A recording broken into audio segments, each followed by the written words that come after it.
Hallo und herzlich willkommen bei einem neuen kollektiven Reading für diese Woche. Neue Woche, neue Energien. Ja, vom 26.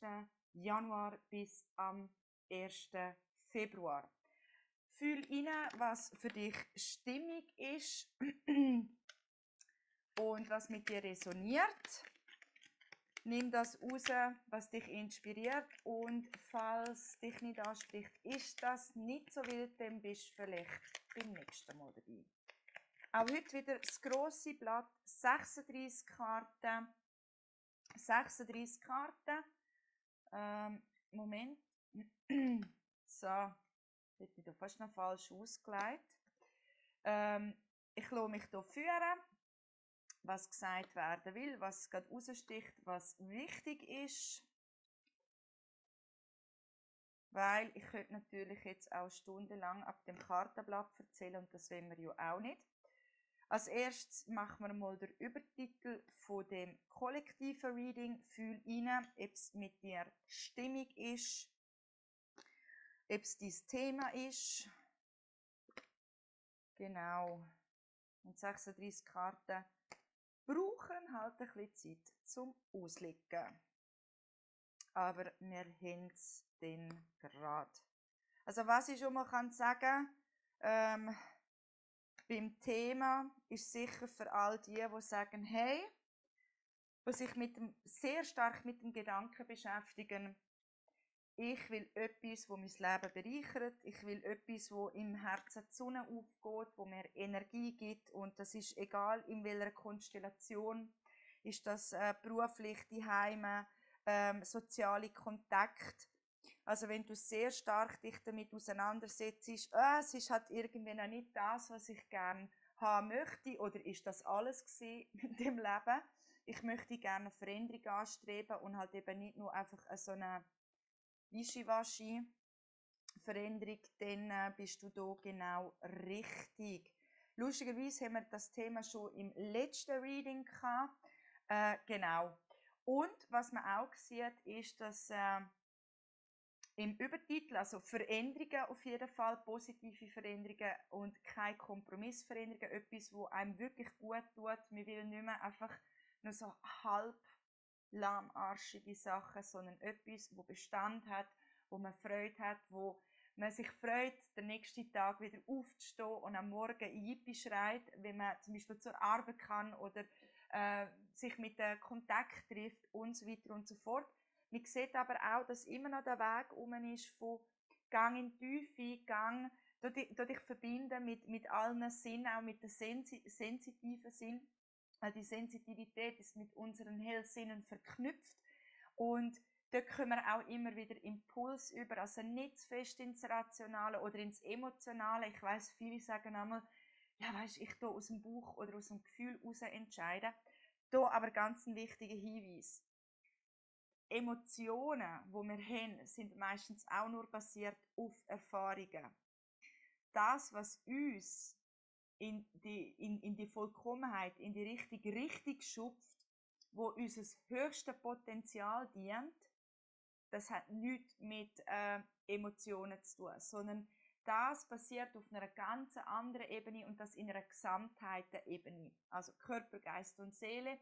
Plus natürlich kommt dazu, dass wir dort natürlich auch geführt sind, und wir sind neutral. Wir werten es nicht. Gefühl werten, Kopf wertet. Ganz wichtig zum Verstehen. Auch immer noch das Anstreben für Neues. Man will Neues einladen, man will Gas geben. Aber es ist noch so ein bisschen, man muss auch gleich immer noch ein bisschen Geduld haben. Wir haben nämlich immer noch die Wolken drin. Also, falls du dich hier angesprochen fühlst, dann bleib dran, dann ist es deine Legung. So, und jetzt schauen wir einmal, was gibt denn diese Sonne? Das Energiegeladen, wo man findet, wow, das ist einfach geil.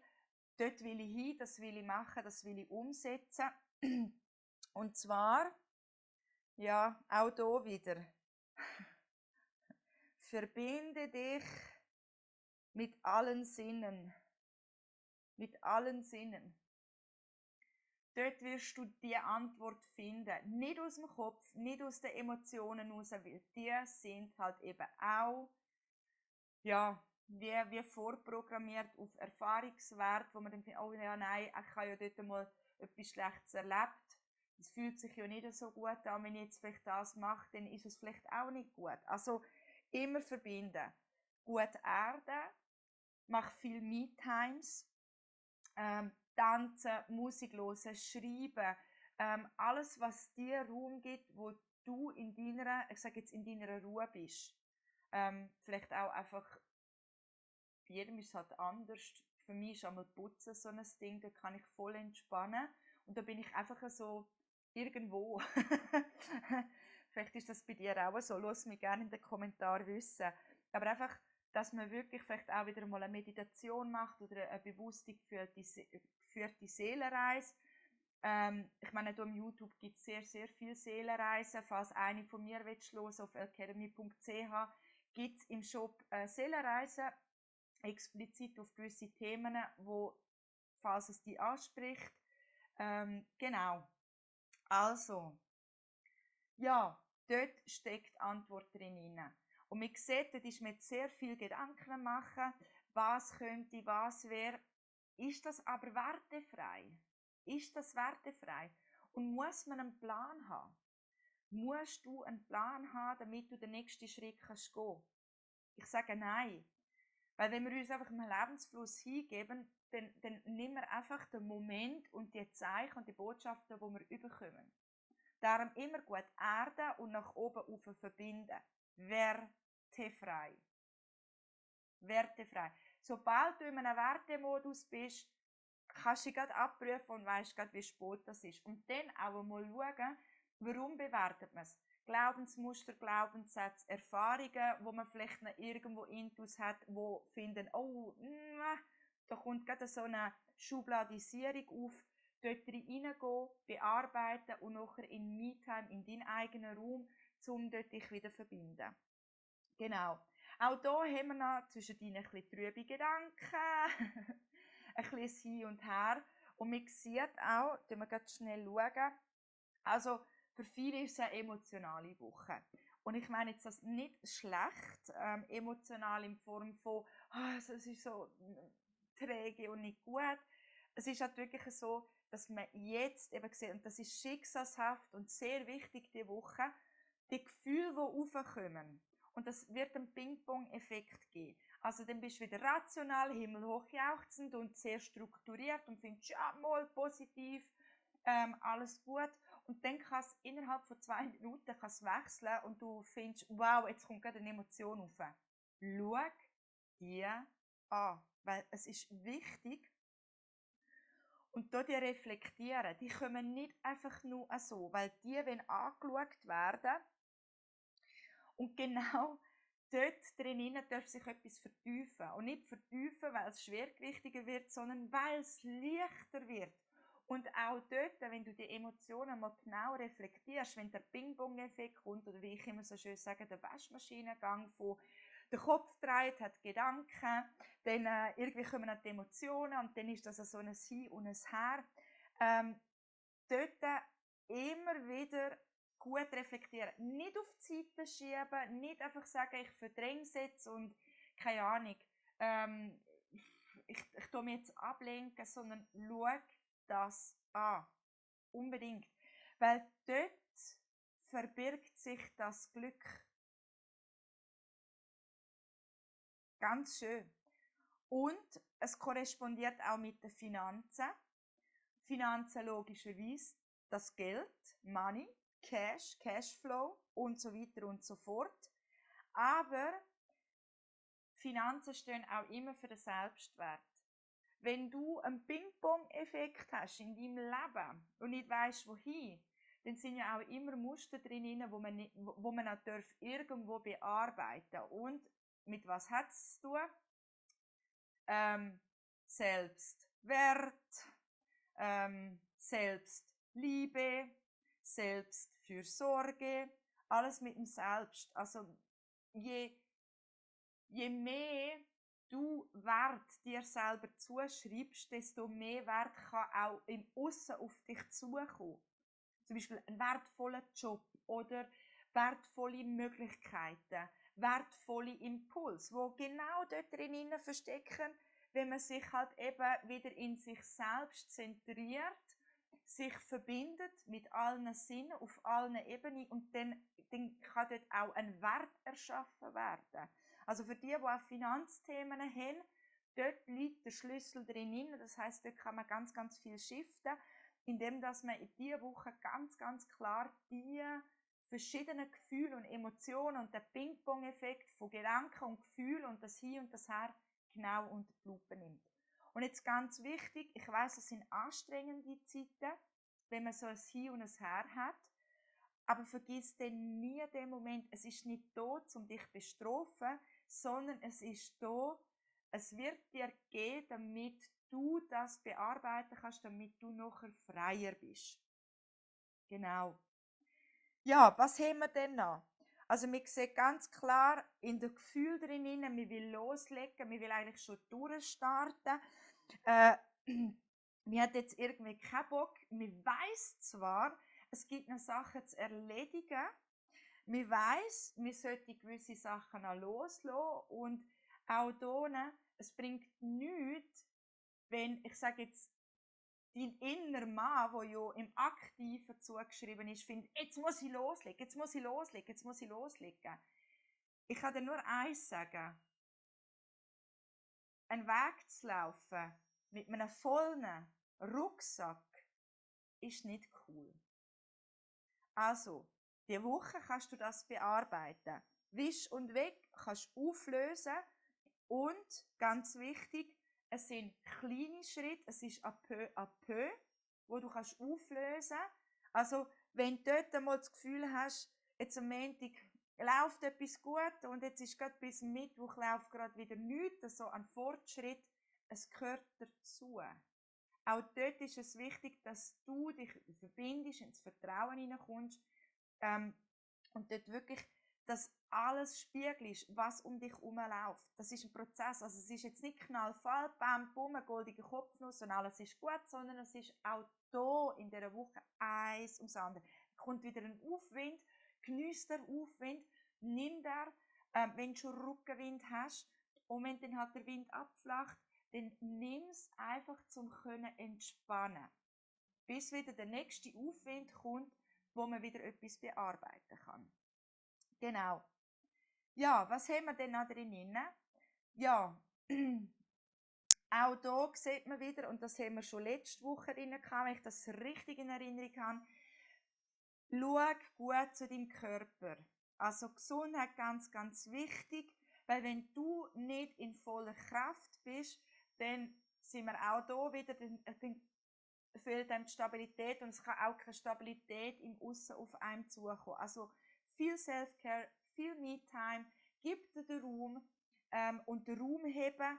Und Me-Time, muss ich vielleicht auch noch erklären, bedeutet im Fall nicht immer zwingend, dass man jetzt eine Gesichtsmaske macht, die Fingernägel anmalt oder irgendwie so, sondern Me-Time ist auch, wenn man einfach ohne Musik, ohne Handy, ohne Ablenkung 5 Minuten am Tag herhockt und sich mal fragt, wie geht es mir heute?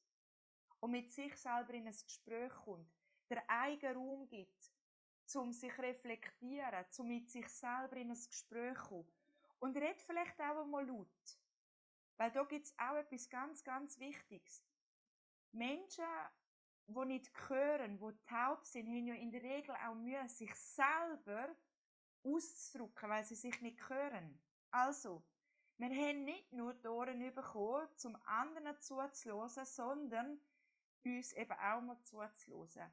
Und da verbirgen sich oftmals ganz viele Antworten, wenn man sich selber einmal zulässt.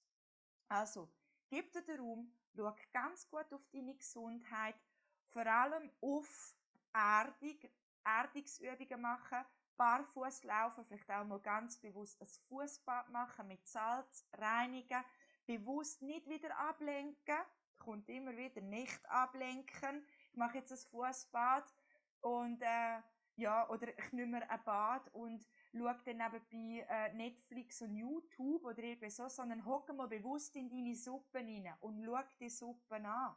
Es ist nicht da, um dich zu bestrafen, sondern damit du kannst dich reflektieren. nicht umsonst spiegelt ja auch sehr gern das Wasser. Ja, wir haben hier noch ein paar weibliche Themen drin. Emotionale Unsicherheit. Wir schauen gerade einmal, ja. Emotionale Unsicherheit. Man sieht da so ein bisschen, ich sage, auch einen Ping-Pong-Effekt, so mit dem inneren Mann und mit der inneren Frau. Und zwar, wir dürfen einfach nicht vergessen, es ist egal, ob man Männlein, Weiblein oder was man auch immer ist, auch neurologisch sehen wir, dass ein Teil mehr das Männliche angelegt ist und der eine Teil mehr das Weibliche, also das Weibliche, das Empfangende und das Emotionale und das Kreative, und dann haben wir aber auch das Männliche, und das Männliche ist natürlich rational aktiv. Und dort der Ping-Pong-Effekt, den man hat. Ein kleiner Tipp. Mach doch einmal eine Reise zu deinem inneren Mann und zu deiner Frau. Kennen die sich überhaupt? Und wenn ja, schaffen die überhaupt miteinander zusammen? Oder ist jeder so in seinem Ecke und findet eigentlich, wäre noch cool, wenn ich einen Buddy hätte? Sie hätten ja einen, aber wenn sie sich nicht kennen und so getrennt in einem drinnen sind, wird das schwierig. Und da, ja, so ein bisschen als Vergleich, dass die sich einmal die Hand geben und einen kosmischen Tanz in dir drinnen machen können. Vereint. Einen schönen Tanz, einen kreativen Tanz miteinander. Und dass die Buddies werden und wirklich miteinander arbeiten. Dann kommt auch bei dem Emotionalen und bei dem Rationalen kommt einfach ein Gleichgewicht rein. Weil nicht der eine findet, jetzt muss ich mehr und der andere muss wieder mehr. Und dann gibt es eben so eine Disharmonie. Da kommt mir gerade die Schöne und das Biest in den Sinn vom Film, wie sie dort einen schönen Tanz machen. Kannst du dir das so vorstellen? Dass man wirklich mal dorthin reist in sich und einmal fragt, hey, kennst du überhaupt den und der kennt überhaupt die? Und dass die anfangen, miteinander, Hand in Hand, in einer Freundschaft, unterstützend, miteinander funktionieren. Genau. Ja, die einen wissen schon, wohin das es geht, wo ihr Herz schlägt. Sicher nicht alle, aber man hat dort noch so ein bisschen Schwierigkeiten zum Umsetzen, weil man halt eben einfach noch so ein bisschen das Hin und das Her mit dem Ping-Pong-Effekt hat. Auch hier hast du diese Woche die Möglichkeit, um das wirklich mal genau anzuschauen, nochmal die Emotionen und auch die Gedankengänge, die man hat, unter die Lupe zu nehmen. Die einen, wow, haben hier schon einiges im Aussen einen Anker gesetzt. Sei es, wenn du zum Beispiel irgendetwas spruchreif machen oder im Aussen verändern, das kann in sozialen Kontakt, in Beruf, in Partnerschaft, in whatever, alles, was außerhalb von deinen 4 Wänden passiert, ist dort schon einiges gegangen und dafür herzlichen Glückwunsch. Für die vielleicht etwas noch nicht spruchreif gemacht haben, mach's. Mach's. Unbedingt. Ganz, ganz wichtig. Weil, Achtung, da kann Stabilität reinkommen. Jetzt macht man hier meinen Computer nach Faxen, so. Da kann Stabilität reinkommen, aber, und Wachstum reinkommen, aber mutig. Und jetzt ganz wichtig, für die, da wird es sicher einige geben, die sich angesprochen fühlen, die sagen, ich will gerne etwas im Aussen verändern, aber ich habe Angst zum spruchreif machen. Es ist nicht in Stein gemeißelt. Fang doch mal irgendwo an. Du musst nicht einen Lebensplan haben. Fang doch mal irgendwo an. Und das Schöne im Leben ist, wenn es irgendwann nicht mehr passt, ja, dann veränderst du es wieder. Also, du musst nicht immer alles zerdenken und einen Plan haben, sondern mach's einfach. Sei bereit, endlich den sicheren Hafen einzufahren, indem du es auch spruchreif machst und nach außen bringst und nicht nur immer bei dir behaltest. Weil, wenn du immer nur bei dir behaltest, wird es schwierig, dass das auch mal zu dir kann kommen oder dass sich im Aussen irgendwie etwas zeigt und das gedeihen kann. Also unbedingt, weil du hast den Schlüssel in der Hand. Und die einen wissen, ich habe den Schlüssel in der Hand, aber ich weiß nicht wie. Und das frustet einem und das gibt dir dann auch die gewissen Blockaden, oder? Also sei bereit. Fang an. Du musst nicht einen Marathon laufen. Es geht nur darum, dass du den ersten Schritt machst, um etwas in der Öffentlichkeit spruchreif zu machen oder dich einmal dorthin zu bewegen. Wenn du zum Beispiel sagst, ich will einen neuen Job, ja, wenn du einfach sagst, ja, irgendein Job klopft dann schon an die Türen und immer nur bei dir bist und nie bereit bist, auch das nach außen zu tragen, kann auch nichts kommen. Du hast den Schlüssel in der Hand und der sieht super aus. Also, sei mutig. Du musst keinen Plan haben und alles durchdenken, sondern fang einfach mal mit dem ersten Babyschritt an. Es muss nicht ein riesiger Schritt sein. Einfach à peu und hier diese kleinen Schritte wirklich feiern. Weil, das ist wie mit einem Feuerlauf, wenn du barfuß über glühend heisse Kohle gehst, es ist immer noch der erste Schritt. Noch laufst du sowieso. Ja, man sieht auch, da haben wir noch das Karma drin liegen. Also das Karma, also in den Veränderungen. Das heisst, wir haben genau in dieser Woche die Möglichkeit, auch noch alte Zyklen abzuschliessen, alte Programme aufzulösen, alte emotionale wie rationale Gedöns, die da immer noch rumfummeln, die können jetzt beendet werden. Und das ist ganz wichtig, korrespondiert wieder mit dem Gefühl. Das heisst, schau deine Gefühle an. Schau deine Gedanken genau an. Ganz wichtig. Dort kannst du vieles, für die einen sogar alles, auflösen und transformieren und dann vertieft sich etwas. Und das hat wirklich mit etwas ganz Grossartigem zu tun, weil das halt eben korrespondiert mit den Finanzen. Also der Selbstwert steigt, du gibst dem Leben mehr Wert, mehr Erfüllung, mehr Grösse, es wird alles grösser. Auf Deutsch gesagt, wenn wir es jetzt wirklich ganz plump sagen, Scheiße wird zu Gold. Das, was für dich jetzt ein Klotzenbein ist, kann zu Gold werden. Und dann, wenn du die Gefühle anschaust und eben all das, was mir begegnet jetzt in dieser Woche, was karmisch ist, dann kann die Sonne endlich kommen. Nicht mehr die trüben Wolken, sondern dann siehst du klar den Weg. Ganz klar den Weg. Und eben auch ganz gut schauen, wenn gewisse Situationen diese Woche kommen, wo ist denn da ein Loop drin?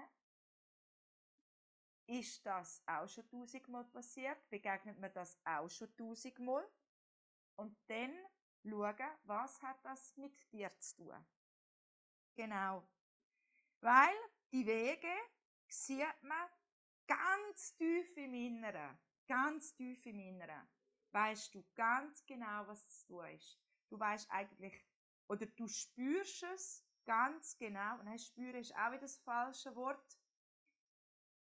Du weißt in deinem Hellwissen, so, wo dein Weg ist. Es geht nur darum, zum ihn umsetzen. Du hast den Schlüssel in der Hand. Mach's. Du musst keinen Plan haben. Es geht nur um den ersten Schritt. Und du kannst den besten Plan der Erde haben. Er wird sich sowieso verändern. Oder er kann sich verändern. Das ist wie bei einem Hausbau. Man malt alles auf, wo eine Steckdose hingehört und wie etwas gebaut wird und schlussendlich sieht es gleich wieder anders aus, weil man muss vielleicht noch etwas verändern. Und das ist mit dem Leben genau gleich. Du hast keine Sicherheit, wenn du einen Plan hast. Rational. Aber eine Sicherheit hast du, wenn du dir selber wieder einfach die Erdung gibst, dich verbinden auf allen Ebenen, nach oben, nach links, nach rechts, wie man es auch immer will benennen, zum Universum, zur geistigen Welt, was es auch immer für dich ist und dich im Lebensfluss hingibst und den Zeichen folgst, was sie dir sagen. Ja, auch daheim darf noch etwas dürfen etwas in Verlust gehen. Keine Panik bitte. Das kann sein, dass sich etwas daheim ablöst in den 4 Wänden. Das kann natürlich materiell wie emotional, psychisch, physisch, seelisch, auf allen Ebenen kann dort sich etwas ablösen und das ist aber auch gut. Falls du genau weißt, von was ich rede und du hast jetzt Angst davor und denkst, um Gottes Willen, ich weiss genau, was ich sage, jetzt habe ich Angst davor. Du musst keine Angst davor haben, weil es ist gut so. Es kann nämlich dort etwas, das schon lange stagniert, kann sich endlich mal auflösen. Du musst keine Angst haben zum Loslassen. Genau. Also wirklich mit Freude, da darf wirklich einmal etwas losgelassen werden, weil es korrespondiert auch mit dem Sarg, mit dem Tod. Es darf dort wirklich etwas einmal Neues reinkommen. So. Schauen aber gleich nach. Und es bringt dich in die grössere Erfüllung. Also der Stillstand, der wird durchbrochen. Etwas, wo immer das Gefühl hast, wie ein Ballast daheim, das kann sich auflösen. Für die etwas behördlich warten, amtlich, wo finden, hei, wann kommt jetzt da mal der Brief oder jetzt warte ich auf einen Bescheid. Das kann irgendeine Bestätigung sein, was auch immer. Dort kommt etwas Neues rein, da kommt frischer Wind rein. Du musst aber noch Geduld haben. Du musst wirklich noch ein bisschen Geduld haben. Dann, wenn du wahrscheinlich nicht mehr daran denkst, dann wird dann endlich der Bescheid einmal kommen. Genau. Ja, dann ganz wichtig auch, führe gute Gespräche,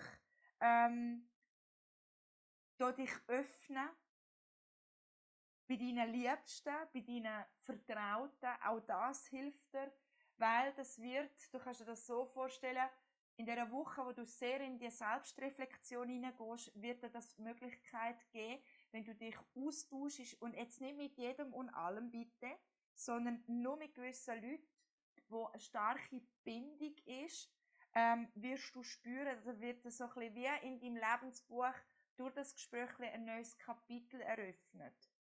In Form von Impuls, in Form von Aha-Effekt, wo du merkst, oh, ich kann da etwas abschliessen, in meinem Lebensbuch kann umblättern und kann das Kapitel weitergehen. Genau. Ja, was haben wir denn noch Schönes? Ja, dein Herz schlägt wirklich für einen Neuanfang. Also du willst etwas Neues, du hast keinen Bock mehr. Ja, also da ist wirklich auch ganz wichtig, was ich noch hier sehe, ist, schau die Woche spielerisch an. Nimm dein inneres Kind führen. Das innere Kind ist sehr luftig und sehr, das schaut die Welt nicht so an wie wir Erwachsenen. Man sieht manchmal etwas dort drin, ein Kind sieht etwas, das wir nicht sehen. Schauen Wolken an, das Kind sagt, wow, schau, dort ist irgendwie ein Elefant und du findest, aha, keine Ahnung. Pack dein inneres Kind aus, schau den Moment von diesen Spiegelreflexionen, schaut er wirklich spielerisch an. Nicht immer selbstverurteilend und schubladisierend und kritisch und bewertend, sondern nimm dich mal so ein bisschen aus diesen Situationen raus und schau es einfach mal in der Vogelperspektive an. Weil dann kannst du es neutral und wertefrei anschauen und kannst dort einfach nämlich viel mehr transformieren. Und sei auch wieder mal ein bisschen kindlich. Also sprich, tu dir auch etwas Gutes, das dein Innerkind erfüllt, um einfach auch wieder die verschiedenen Farben im Leben zu sehen und nicht nur immer so verharrt, ich muss einen Plan haben, jetzt ist der nächste Schritt, sondern einfach auch wieder mal etwas Gutes tun. Tu deinem Innerkind etwas Gutes. Und zum Beispiel auch wertschätzend dir gegenüber. Kauf dir doch wieder einmal Blumen. Man muss nicht immer nur Blumen bekommen. Kauf doch dir mal Blumen. Ganz bewusst. Schenk dir das oder schenk dir einen Moment, wo dir einfach gut tut. Auch das ist Me-Time, Self-Care und Raum heben, indem dass du dir etwas Gutes schenkst. Ja, also, das so zum Abschluss. Heb durch. Es wird ein bisschen ein Auf und ein Ab, aber es ist da, damit du vieles kannst transformieren. Ich würde mich mega, mega freuen, wenn du mir ein Abo da lassen, ist auch kostenlos, würde mir sehr helfen. Ein Like gibst oder wenn du natürlich kein Video mehr verpassen willst, die Glocke aktivierst. Falls etwas Spannendes passiert, lass mich mega gerne in den Kommentaren wissen und ich wünsche dir somit eine ganz gute Woche und bis zum nächsten Mal.